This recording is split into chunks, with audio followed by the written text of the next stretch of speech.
Ang mabuting balita ng Panginoon ayon kay San Lucas. Papuri sa iyo, Panginoon. Noong panahong iyon, sinabi ni Jesus sa kanyang mga alagad ang isang talinhaga. Tingnan ninyo ang puno ng igos at ibang punong kahoy. Kapag nagdadahon na ito, alam ninyong malapit na ang tag-araw.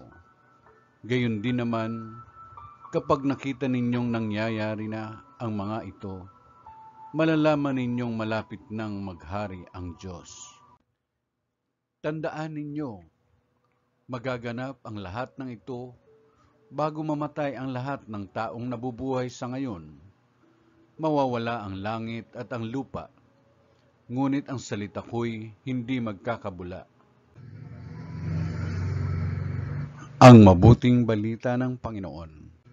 Pinupuri ka namin, Panginoong Kristo.